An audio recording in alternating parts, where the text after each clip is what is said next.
Hello, welcome to Anime Unlocked. Enjoy our anime recap about Jujutsu Kaisen, and don't forget to subscribe to our channel for more videos like this. Happy watch! The first episode of the Jujutsu Kaisen anime is Ryomen Sukuna. In the opening scene, it can be seen that a young high school student named Yuji Itadori awakens strapped to a chair across from a blindfolded man inside a room filled with talismans. The man says good morning when Yuji regains consciousness and introduces himself as the first-year teacher of Jujutsu High, Satoru Gojo. And he asks the student, Yuji Itadori, which one he is now. When Yuji asked about his friends, he said he does not have to think about them now. Death is written in his destiny. In the next scene, Yuji calls the Sugisawa hospital to check on his bedridden grandfather's health, saying he wants to talk to him. But his grandfather shouted hoarsely that he should not disturb him. Then, Yuji says that he will not do it again from tomorrow, and hangs up the phone. In the next scene, during the night, a student from Jujutsu Tech, Megumi Fushiguro, visits the grounds of Sugisawa High in hopes of finding a cursed object. When he fails to do so, he calls Satoru Gojo, only to be told that he can't return home until the object is recovered.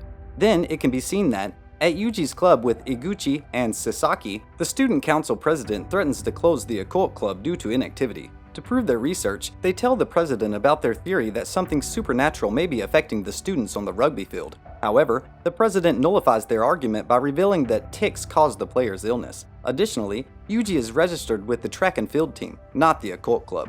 After that, the team's coach interrupts and demands that Yuji help them conquer nationals. Both of them agreed to a competition in the field to settle it. Meanwhile, a Jujutsu Tech student disguises himself and searches the area for the cursed object. He ends up seeing Yuji dominating in shot-putting competition. Yuji throws the shot put like a baseball and accidentally breaks the world record, cementing his place in the Occult club. After that, Sasaki and Iguchi reassure Yuji he does not have to stay in their club, but he chooses to for personal reasons. Megumi is impressed by Yuji's performance, comparing him to the Jujutsu Tech upperclassman Maki Zenin. Yuji walks past Megumi and the latter notices the cursed energy emanating from a potential connection to the cursed object. But before Megumi can face him, Yuji rushes to the hospital to see his grandfather. Yuji's grandfather acts displeased about Yuji visiting him, not wanting his grandfather to waste his time.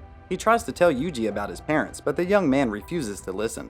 Then we see that they argue, but the older man gives an important message to his grandson. On his deathbed, his grandfather instills two powerful messages within Yuji: always help others, and die surrounded by people.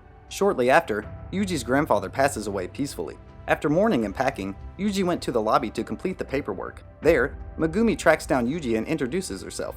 He asks to talk despite Yuji trying to mourn. He asks Yuji to hand over the cursed object, a mysterious item encountered by the Occult team. To explain, Megumi reveals the truth about the curse. The cursed object Yuji finds is related, which is dangerous because the talisman used to seal its weakening. Yuji hands over the box containing the cursed object, which is empty. Its contents are in the hands of the other Occult club members, who plan on removing the seal at school tonight. Then it can be seen that Megumi is shocked when Yuji tells him this, prompting Yuji to ask about the severity of the situation.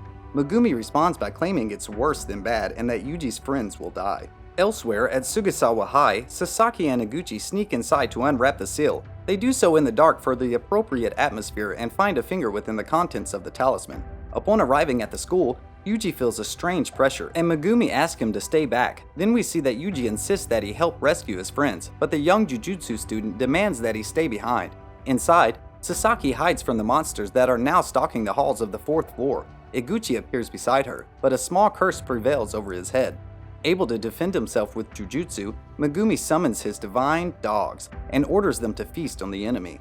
Yuji stands outside, wondering why he is hesitant. He realizes it's because he's scared of death, but he wasn't scared when his grandfather died. He wonders about the differences between the death he's facing now and his grandfather's and remembers his words about helping others. The number of curses grows inside the building as Megumi and his divine dogs cut through them to rescue the students. Yuji knows that his grandfather died peacefully, but this type of death is wrong. Yuji asks about Megumi's dogs, which are his Shikigami, and Megumi responds by saying that Yuji can see them thanks to his experience tonight. After that, Yuji admits he was scared but acted to prevent this tragedy and give his friends a chance at a proper death.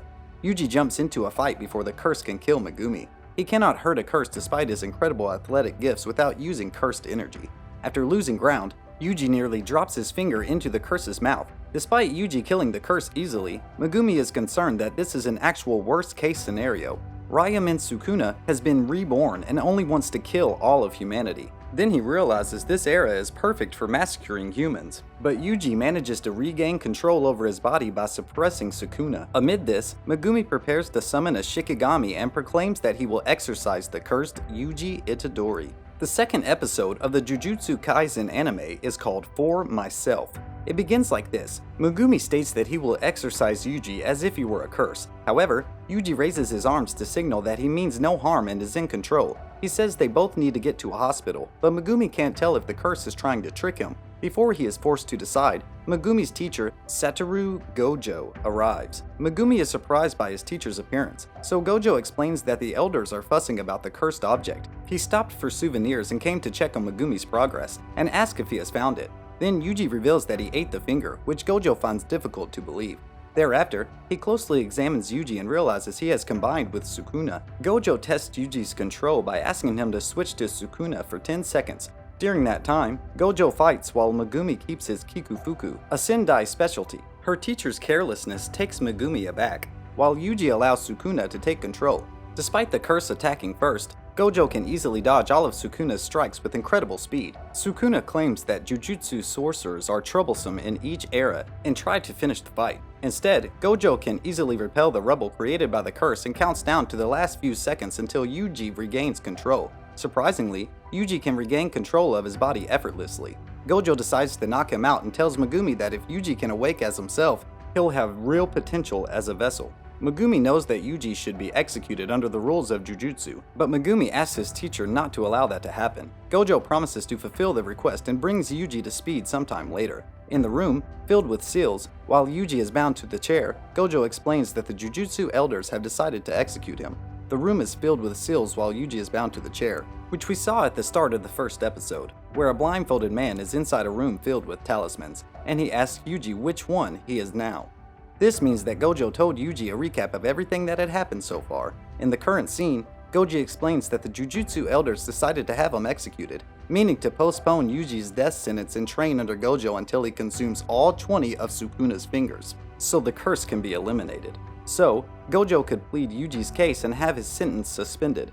Yuji has the potential as a vessel for Sukuna.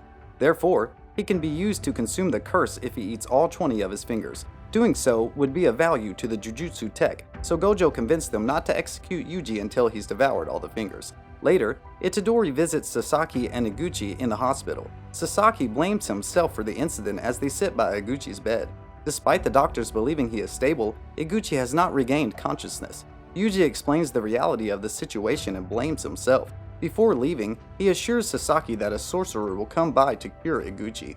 Yuji meets with Gojo outside the hospital to discuss his decision. He asks if there are many casualties involving curses, and Gojo explains that people are fortunate to die a normal death after encountering a curse. They travel to the morgue, where Yuji collects his grandfather's ashes and decides to swallow the second finger wholly. Gojo awaits the chain reaction as Yuji struggles with what seems to be Sukuna's influence. However, Yuji is struggling with the grossness of devouring the finger and proves without a doubt that he possesses the talent to control Sukuna, something that the Jujutsu world has not seen in 1,000 years.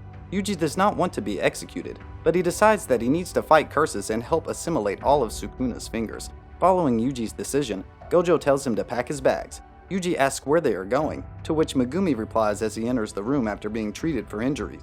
After saying goodbye to his grandfather, Yuji traveled with Gojo to the mountains of Tokyo, where the Tokyo Metropolitan Jujutsu Technical School resides. Jujutsu Tech is one of only 2 Jujutsu facilities in the country, disguised as a private religious school. It is a pillar of the Jujutsu community and a base of operations for all Jujutsu sorcerers, even after graduation.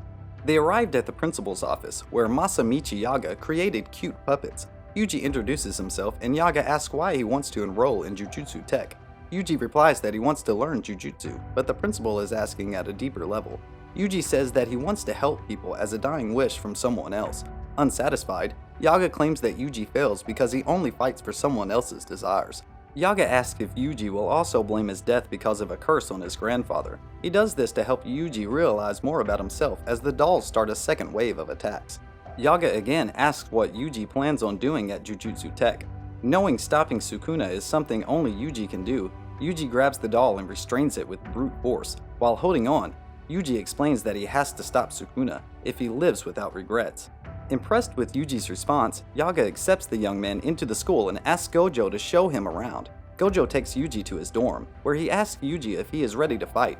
With Sukuna inside, Yuji can be used as a vessel and a locator for other fingers. They exit the dorm to find Megumi next door, disappointed that Yuji will live so close. Gojo reveals he's taking them to Morioka Station the next day. They will pick up the third first-year student, Nobara Kugisaki, a young girl ready to leave her hometown countryside. If you enjoy this recap, kindly like this video and subscribe to our channel so we can bring you the synopsis of the next episodes. Until next time, do take care and stay safe.